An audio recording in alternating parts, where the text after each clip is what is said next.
After a long day of driving, Brea and Ridley had at last made it free of the city. A winding road now guided them west, and with each turn, they found themselves swathed in a fleeting moment of orange silk.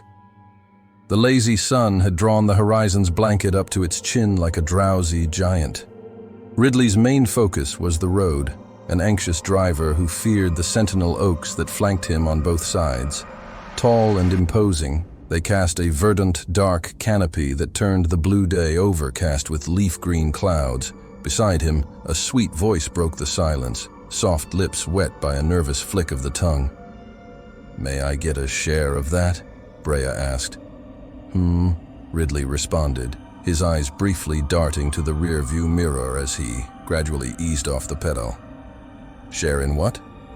"The attention you're lavishing on the road," Brea clarified.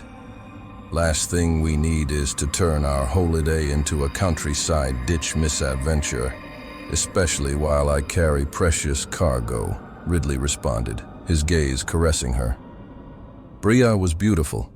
Her hair was short and wild, like stiff black coral fighting the sea's current. She had dark skin peppered with freckles that glowed copper in the sun. She wore a clean white sundress patterned with yellow flowers, which blossomed like small suns beneath Ridley's weathered brown leather jacket. She would often borrow it as the days came to a close and the cold started. Her head fell cozy in the jacket's hood, trimmed with a soft white fur.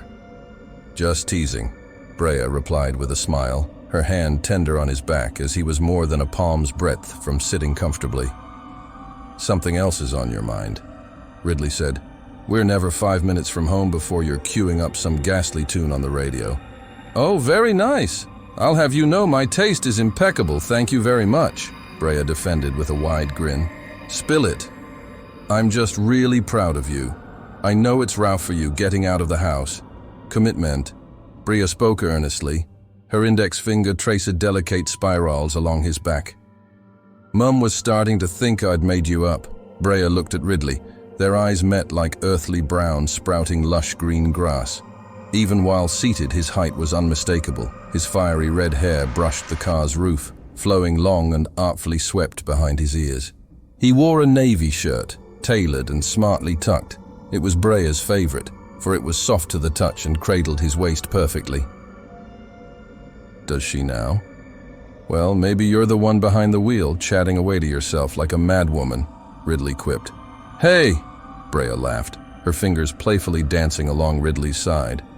In the blink of an eye, a car appeared before them, its hazard lights resembling the eyes of a sinister serpent. A man stood between the blinking red. Frantically, he waved his arms like the snake's flickering forked tongue. Ridley steered clear of the car and slammed on the brakes.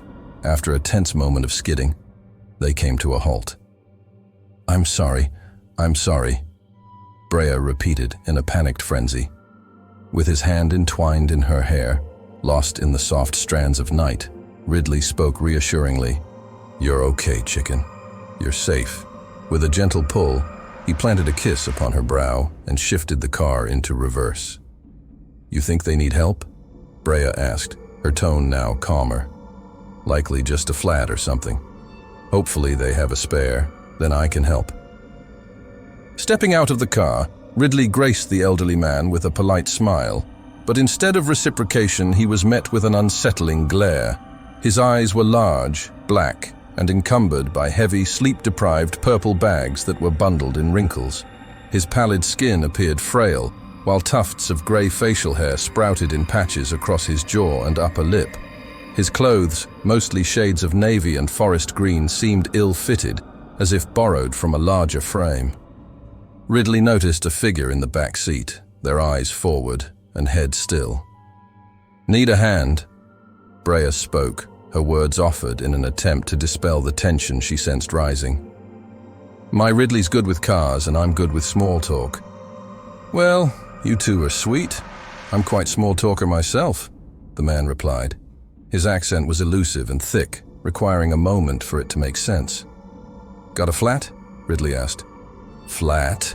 the man replied with a perplexed twist of his lips. "Are your tires okay? Is one of them deflated? No air?" Ridley attempted to clarify.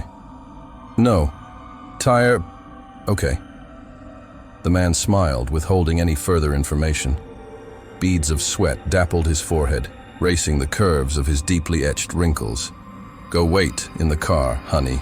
I'll handle this, Ridley declared tersely. Brea didn't question him as she turned back, as he was not one for excessively sweet pet names. You have phone in car? The man peered past Ridley to ask. Yes, we do. I can call someone if you'd like. We still have some signal, I think, Brea offered, her voice shaking with unease. No. Maybe you could small talk with my son. He used cane. You take him to trees over there, let him relieve self. Long car ride here, many days, the man chuckled, his black eyes shifting from Brea to Ridley. Car tired like me, you see engine? In truth, we're on a tight schedule. Your parents are expecting us before 9, aren't they? Ridley redirected the conversation.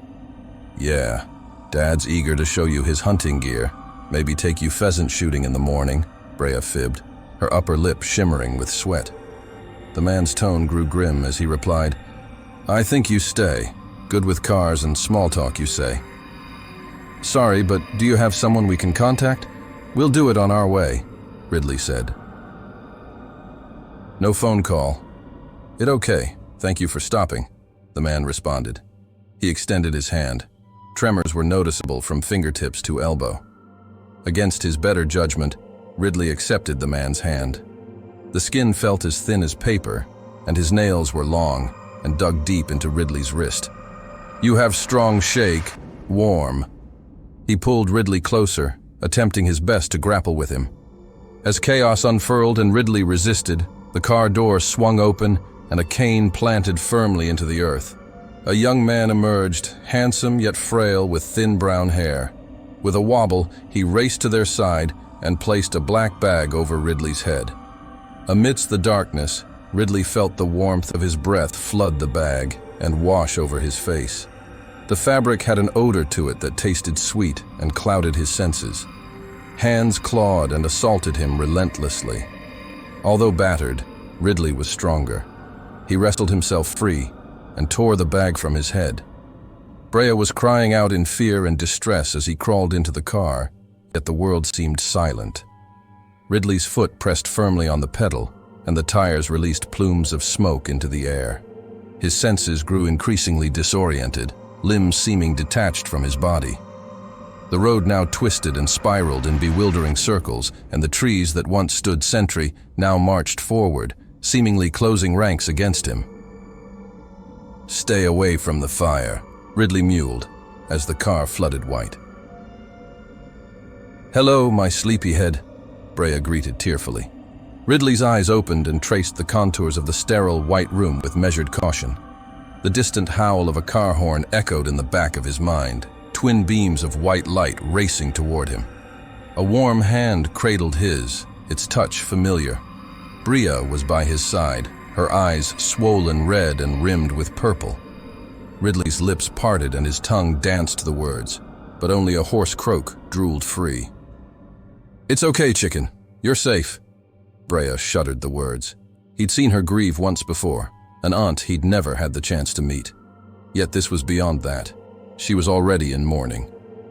Ridley sensed the pain was dulled, the effects of painkillers rendering everything soft and distant. His head was cradled in a snug neck brace, and his mouth bore the metallic taste of blood as a lazy tongue probed loose teeth. Words remained elusive as his mind drifted, moments from slumber. The doctor said. Brea's voice hiccuped with emotion as she held his hand to her cheek. You've got a bit of a fever. They're having some trouble bringing it down. He gave you some more medicine and said I could be with you. Right here by your side the whole time while you fall asleep. The tears flowed heavier now, her attempts at reassurance marred by her own anxiety. He wasn't falling asleep. Her top lip shimmered with sweat. Run away. Keep away from the fire, Ridley thought. He scanned the room and saw the doctor, leaning heavily upon a cane. He watched as the doctor's eyes lifted in a wide smile concealed beneath a surgical mask.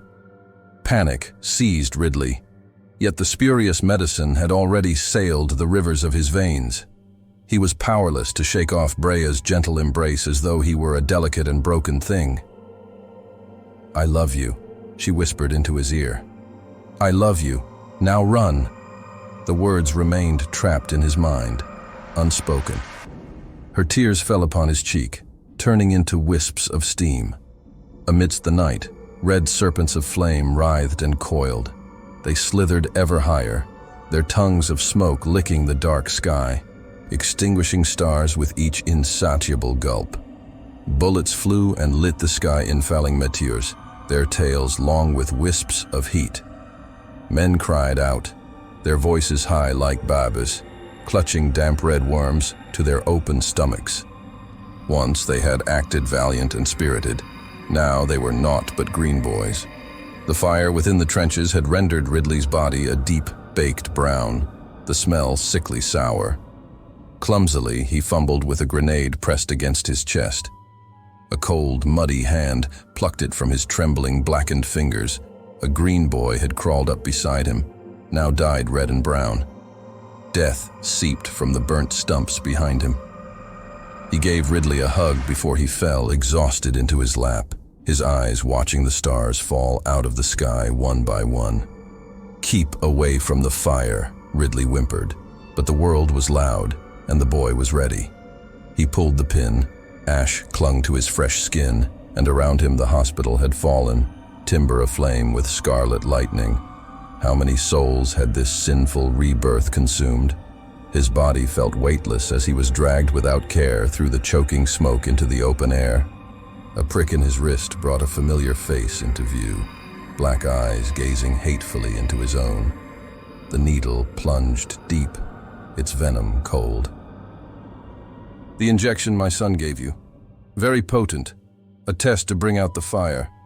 This one just take you to sleep. You rest now," the old man said, his actions graceless as he hoisted Ridley into the back of the car. The night was bright, a full moon spiced with ember stars. The car's boot slammed shut. Time flowed, a river through his fingers that he couldn't stop nor track. His consciousness wavered, drifting in and out of sleep, ensnared by dreams of lives long past and forgotten, friends turning gray and fluttering away like wind-blown petals. With sheer might, Ridley slid his tongue between chattering teeth. Beneath him the road roared, thunderous detonations of fire-cleansing fields of grass, swords clashing and arrows soaring, men wailing, war. Then silence enveloped it all, and he beheld Brea trapped in fire, yet her face was calm, and her hand never left his, soft velvet ash between his fingertips. He bit down and let the blood fill his throat. "May the woods shield me better than this blasted armor," Ridley cursed as he crawled through the frigid woods. The air carried the haunting howls of dying men from the battlefield he'd abandoned. A cunning arrow had found its path between the split of his breastplate. He had snapped away its wooden stem and feathered roots, but the petals of the iron head had unfurled between his ribs. His leg lay shattered behind him, a consequence of an ungraceful tumble from his horse. His helmet, armor, chainmail, and leathers lay strewn behind him, porcelain shards of a broken vase. His clothing now hung in tattered ribbons as he dragged himself through the thistle and underbrush. The cold surrounded him. Wolves with ice on their breath and frosted fur sunk their fangs deep and chilled his bones. What a short life to end in the dark heart of the woods, pecked by hungry pheasants and nipped by ravenous foxes come the morning. I forbid it. I forbid you death's claim on this soul. I forbid the hungry my flesh and bone. Ridley gasped the brave words. The last thing he carried with him was a sword, long, sharp, and void of blood. He thrust it into the earth and used it to help him stand. One misstep, and Ridley's foot caught a stubborn root. A small tumble that nonetheless wrenched the iron flower from its bloodied soil. Foolish man, it is not my right to forbid it. Fate seems most keen to collect me, he muttered. Through the gaps in the trees, Ridley observed the sight of a blind-eyed deer approaching, its antlers scraping the clouded night sky to unveil the stars.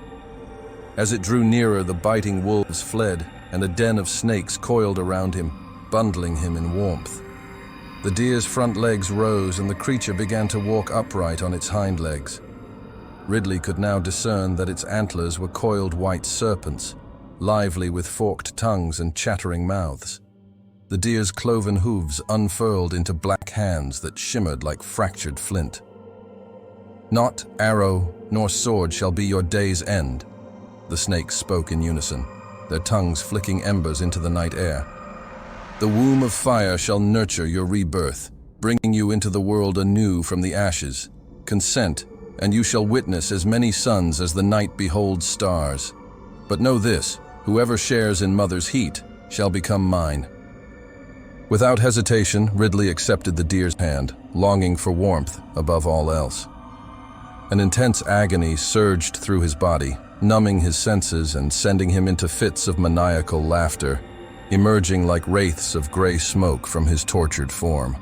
A blinding white fire consumed him, bubbling and crackling. Through the scorched black skin, flowing with rivers of red heat, his new self emerged, breaking free from the shackles of his dying body that flaked away into pale ash. Ridley stood tall and counted the stars.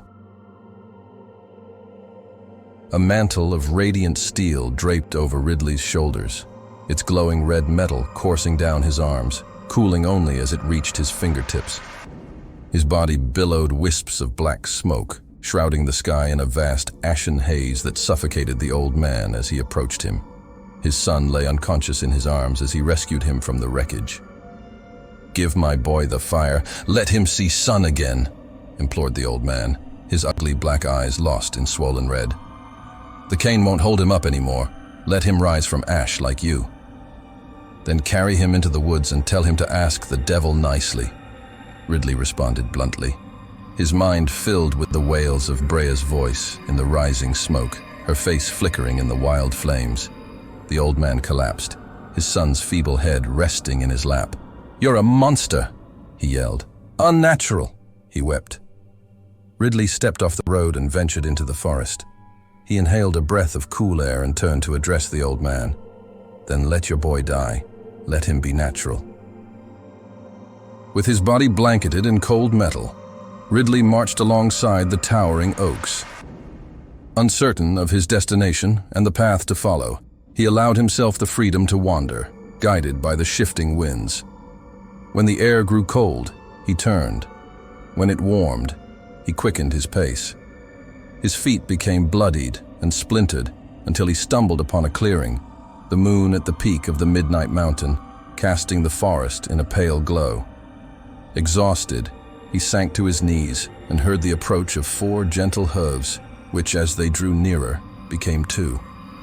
"Child of fire, I can taste the request you seek to bargain," spoke the white serpents, their tongues painting the featureless sky with red and yellow stars.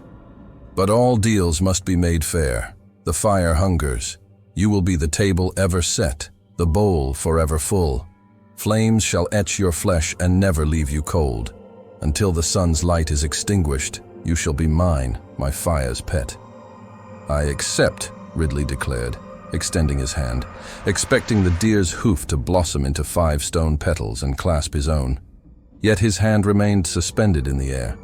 The deer collapsed to the ground, all 4 hooves pounding the earth as it bleated and wailed, shaking its head until its antlers one by one dropped free. Then, it fled into the night. The largest of the antlers snaked its way toward Ridley, writhing and contorting in pain until it transformed into the sword he had long ago discarded. "At last, you claim your first blood," Ridley remarked, freeing the sword from the earth and plunging it into himself. The fire swiftly consumed him whole and burned all through the night, and come morning Brea rose from the ashes, weary-eyed and miserable. Please subscribe, or I will haunt you down in your dreams.